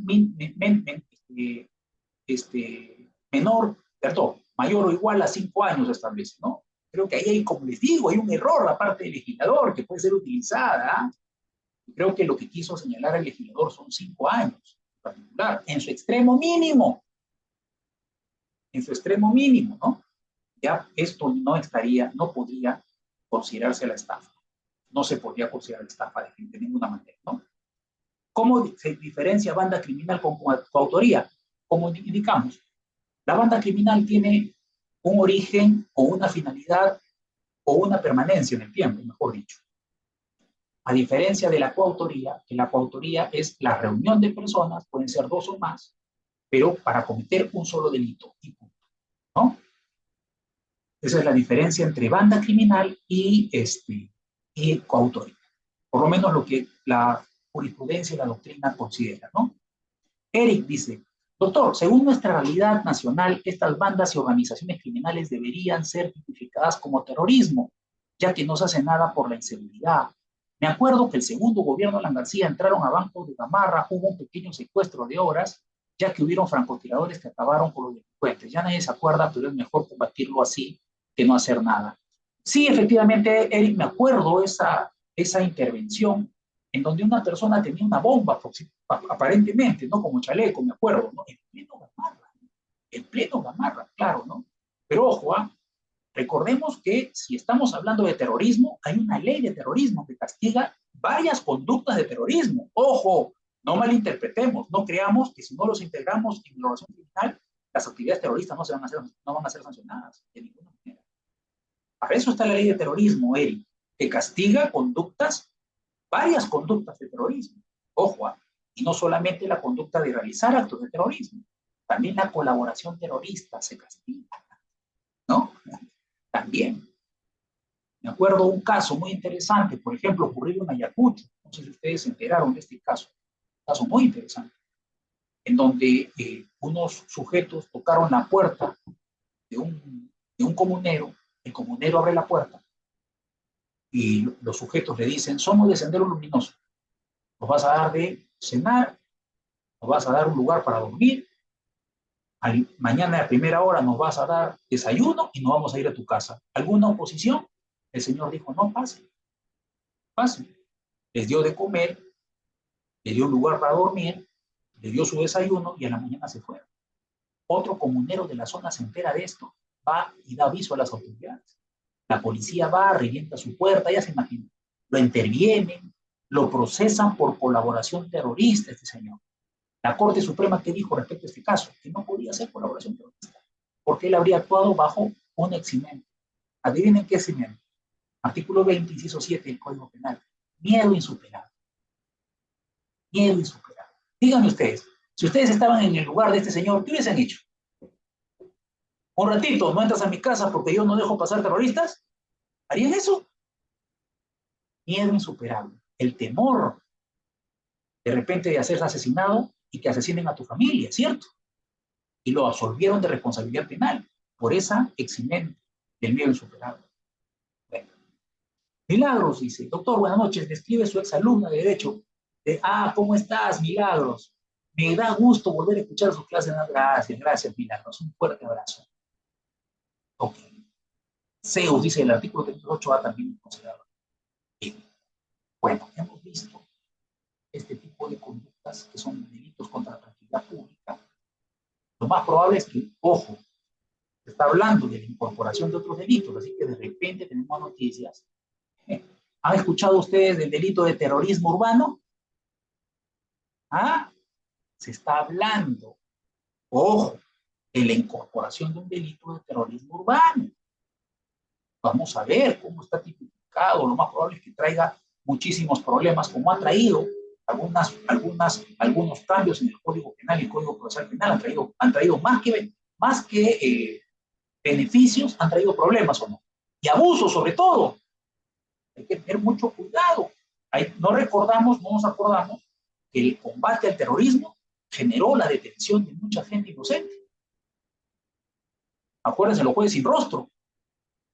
De los 15 años ya podía ser imputable por delito de terrorismo. Acuérdense del antecedente de la colaboración eficaz, la ley de arrepentimiento terrorista. La persona iba y decía, yo, por ejemplo, me vengo a entregar, soy terrorista, Eric es mi jefe. Tenías la mala suerte, Eric, de que una persona te odie. Te metían preso y luego preguntaban, porque jueces sin rostro era prácticamente una sanción penal, sin derecho de defensa. Y por eso habían comisiones que investigaban caso por caso. Y había gente que luego de 5 años, 6 años, 7 años, era liberada porque se determinaba que no tenía ninguna relación con el terrorismo. Porque no había corroboración. Por eso en la colaboración eficaz necesariamente tiene que haber corroboración. Ahora, una cosa interesante. Recuerden que un caballito de batalla de la ley de arrepentimiento del terrorista fue un caballito de batalla del gobierno de Fujimori y de Montesinos, ¿cierto? Ojo, ¿ah? Y miren ustedes cómo da la vuelta la cosa. Esa ley de arrepentimiento terrorista es el antecedente de la colaboración eficaz. ¿Y cómo es condenado Vladimiro Montesinos? ¿Se acuerdan de la colaboradora eficaz más conocida? Matilde Pinchi Pinchi. Miren, eso demuestra que la utilización del derecho penal puede revertir en nosotros mismos. Eso es lo que yo llamo karma penal. Miren. No hay que llamar mucho, no hay que mucho llamar al derecho penal, porque revierte, miren, la historia, miren ustedes todo lo que nos enseña. ¿Ok? Muy bien. Dice, Rocío dice, doctor, buenas noches, en delito de organización criminal existe autoría, coautoría, complicidad. Muy interesante. Todos los integrantes, Rocío, son autores del delito, obviamente, de organización criminal. Son considerados autores cada uno. ¿Ok? Dice, doctor, ejemplo de terrorismo urbano. Pinchi, sí. Pinchi, pinchi. El terrorismo urbano, vamos a ver cómo lo configuran, vamos a ver cómo lo tipifican. Vamos a ver, ¿no? No he visto todavía, pero ya me da miedo ver esa ley o ese proyecto. Seguramente, ojalá, que permita el debate. Ojo, esto puede producir abusos. Normalmente cuando la ley es así dura, pues miren lo que ha pasado con organización criminal. ¿A cuántas personas, por 3 o más personas, organización criminal, cuántas organizaciones criminales se creaban? Pues hay que tener mucho cuidado. Cuando la ley no tiene contornos claros, genera abusos. Y peor todavía, que la autoridad, en vez de aplicar el derecho penal, digamos, siempre lo más favorable, ¿qué hace la autoridad normalmente? ¿Aplica lo más desfavorable o no? Pues hay que tener muchísimo cuidado. Freddy dice, doctor, buenas noches, trabajo en un campamento minero y se presentó un caso de colaboradores realizado pintas referentes al MRTA. ¿Cómo se tipifica? Como apología, ¿no? Claro, o sea, podría ser configurado como apología al terrorismo, ¿no? ¿Ok? Sí, habría que ver si hay alguna actividad más y ver la ley de terrorismo, si puede ser un acto también de integración o acto de colaboración terrorista, pero tendríamos que ver qué otros actos, aparte de lo que tú señalas, estarían relacionados, ¿no? Mira, es una cosa, lo que tú dices es increíble, porque se supone que el MRTA ya no funcionaba, ¿no? Se supone que el MRTA ya no existía, se supone. Esto es preocupante. Esto es preocupante. Las condiciones del país podrían generar, miren ustedes, bueno, algunas personas vuelvan a referirse a estos temas o a estos grupos violentos, ¿no? Terroristas. Esto es peligrosísimo. Esto es peligrosísimo. Muy bien. Bueno, muchísimas gracias, River. Un placer nuevamente estar con ustedes. Un fuerte abrazo para cada uno de ustedes. Muchísimas gracias. Que Dios los bendiga y nos vemos hasta otra oportunidad. Muchísimas gracias, River, por la invitación. Doctor Jorge, antes que se pueda despedir, le envié un mensajito a su WhatsApp. Por favor, si lo puede leer, ya que nos queda todavía unos 10 minutitos. Sí, doctor, ¿puedo proyectarlo? ¿Usted me confirma? Un segundo, estimados colegas. Sí, perfecto, doctor. Ya que nos queda 10 minutitos nada más, por favor, estimados colegas, justo el material. Y bueno, primero haberle agradecido al doctor porque en algún momento hice un análisis y el doctor le dio su like y le agradezco bastante, doctor. En este momento voy a compartirlo. Sí, usted me indica, doctor. Okay. Bueno, muy bien. Detalle de las modificaciones, sí. Dijimos hoy día que había modificaciones que se le han realizado a algunos. Entonces, aquí miren, aquí en la diapositiva se está estableciendo efectivamente en qué consisten estas modificaciones. Es interesante porque definitivamente, particularmente, han habido algunas medidas de política criminal de parte del Estado que no han sido prácticamente políticas criminales, sino lo que han querido es impedir la realización de movilizaciones sociales, ¿no? Ojo, ahí hay un tema del que no hayamos hablado, pero creo que es importantísimo hablar. Podrían ser utilizados, por ejemplo, delitos de disturbios, ojo, como un mecanismo para evitar las movilizaciones sociales.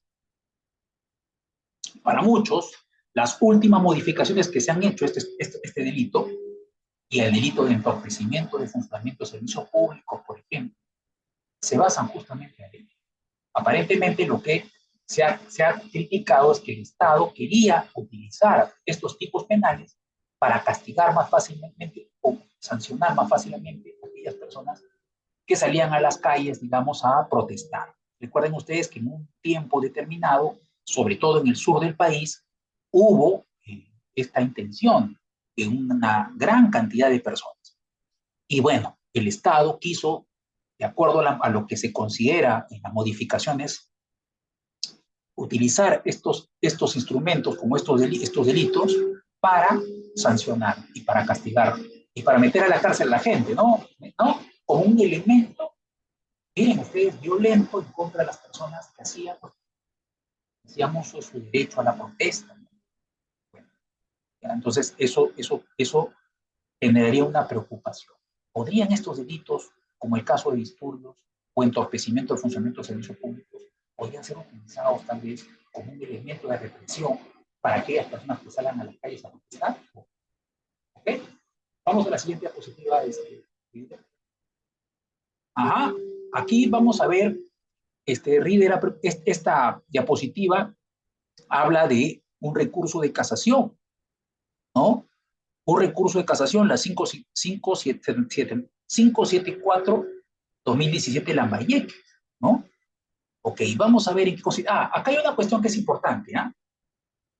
Hay una jurisprudencia interesante que ha sacado hace poco la Corte Suprema del caso Orellana, ¿no? Que ha establecido efectivamente que ya el delito de asociación ilícita para delinquir ha sido derogado, ¿no? Ya lo considera derogado. Miren, ¿ah? Esto es interesante porque pese a que ya el delito de asociación ilícita para delinquir ya no existía en nuestro Código Penal, había sido modificado por la figura de organización criminal, se seguía investigando, procesando por asociación ilícita para delinquir. ¿Se acuerdan ustedes? Un delito bastante complicado, porque bastaba que dos o más personas se reúnan con la finalidad de cometer algún delito y eso era ya la conducta delictiva. ¿Ok? Bueno, luego se cambió a organización criminal y al cambiarse a organización criminal, pues ya la misma Corte Suprema ya estableció efectivamente que está completamente derogado, ya no se puede investigar ni se puede procesar a una persona. ¿Ok? Bien, estoy viendo que aquí se está señalando otro recurso de casación, el cito 118-2017 de Arequipa, por el delito contra los medios de transporte, jurisprudencia, ¿no? Reader, jurisprudencia que seguramente a ustedes les va a ser muy útil para poder de alguna manera ver cómo se está pronunciando la Corte Suprema respecto a estos ilícitos. Creo que esta diapositiva me puede servir de mucho, y seguramente el líder lo va a compartir con ustedes, ¿no? ¿Ok? Ajá, otra casación 26, perfecto, 2637-2023 nacional. La pertenencia a una organización no puede confundirse con una situación de coautoría o coparticipación. Fue una pregunta el día de hoy, ¿en qué cosa se diferencia lo que es banda criminal de lo que es coautoría? Acá obviamente la diferenciación, acá se hace una diferenciación de lo que es organización criminal y coautoría, ¿no? ¿Por qué? Porque lamentablemente también acá hay una cuestión que tenemos que entender. Cuando se incorpora el delito de organización criminal al Código Penal, pues muchos casos, prácticamente al inicio y después también, se configuraban por el hecho de conformarse grupos de tres o más personas que cometían delitos, se consideraban ya organizaciones criminales. Por eso era importante que la Corte Suprema establezca parámetros y límites. Muchos decían, yo me acuerdo, en una época se decía, nos estamos olvidando de la coautoría, ¿no? Pero ya se estableció claramente, como hemos indicado, que la coautoría es para realizar una determinada actividad en particular, ¿no? Entonces, toda esta, miren, qué interesante, qué interesante esta acuerdo plenario 8-2019, organización criminal y banda criminal, la diferencia, ¿no? De la que hemos hablado también el día de hoy, importantísimo, ¿no? Importantísimo. Yo pienso que toda esta jurisprudencia, este material les puede ayudar muchísimo, ¿no? Como complemento a lo que hemos hablado a lo largo del día, ¿no? Está muy interesante, está muy bonita esta diapositiva. ¿Ok? ¿Ok, Reader? Muy bien, doctor, muchísimas gracias. Sí, la diapositiva ha sido para nuestros estudiantes englobar todo el maravilloso aprendizaje que usted nos brinda, doctor.